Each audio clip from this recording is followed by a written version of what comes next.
ഇറാന്റെ ആയുധ നിർമ്മാണത്തിന് പിന്നിൽ പ്രവർത്തിച്ചവർക്കെതിരെ കർശന നടപടികൾ ആരംഭിച്ചിരിക്കുകയാണ് അമേരിക്ക.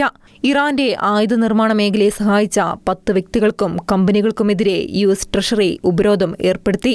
ഷാഹദ് ഡ്രോണുകളും ബാലിസ്റ്റിക് മിസൈലുകളും നിർമ്മിക്കുന്നതിനാവശ്യമായ അസംസ്കൃത വസ്തുക്കളും ആയുധങ്ങളും ശേഖരിക്കാൻ ഇറാനെ സഹായിച്ചുവെന്നാരോപിച്ചാണ് നടപടി. ചൈന, ഹോങ്കോങ് എന്നിവിടങ്ങൾ കേന്ദ്രീകരിച്ച് പ്രവർത്തിക്കുന്ന സ്ഥാപനങ്ങളാണ് ഉപരോധം നേരിടുന്നവരിൽ ഭൂരിഭാഗവും. ഇറാനിലേക്ക് ആയുധങ്ങളും അസംസ്കൃത വസ്തുക്കളും എത്തിക്കാൻ ഇവർ ഇടനിലക്കാരായി നിന്നുവെന്നാണ് അമേരിക്കയുടെ കണ്ടെത്തൽ. American president Donald Trump Chinese president Xi ജിൻപിങ്ങുമായി കൂടിക്കാഴ്ച നടത്താൻ ഇരിക്കെയാണ് ട്രഷറി വകുപ്പിന്റെ ഈ നിർണായക നീക്കം. ഇറാന്റെ സൈനിക ഉൽപാദനശേഷി തകർക്കാൻ സാമ്പത്തിക നടപടികൾ തുടരുമെന്ന് അമേരിക്ക വ്യക്തമാക്കി. ഇറാനുമായി നിയമവിരുദ്ധമായി സഹകരിക്കുന്ന വിദേശ കമ്പനികൾക്കും ബാങ്കുകൾക്കുമെതിരെ ശക്തമായ നിലപാട് സ്വീകരിക്കുമെന്നും അമേരിക്കൻ ഭരണകൂടം മുന്നറിയിപ്പ് നൽകിയിട്ടുണ്ട്. ഇറാനുമായി വിമാന സർവീസുകൾ നടത്തുന്ന കമ്പനികൾക്കും എണ്ണ വ്യാപാരത്തിന് സഹായിക്കുന്ന ചൈനീസ് ധനകാര്യ സ്ഥാപനങ്ങൾക്കുമെതിരെയും നടപടിയുണ്ടാകും.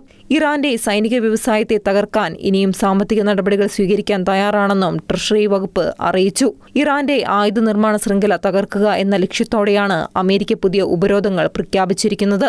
പ്രതിമാസം 10,000-ഓളം ഡ്രോണുകൾ നിർമ്മിക്കാൻ ശേഷിയുള്ള ഇറാന്റെ കരുത്തിനെ തടയാൻ പുതിയ നീക്കത്തിലൂടെ സാധിക്കുമെന്നാണ് അമേരിക്കയുടെ കണക്കുകൂട്ടൽ.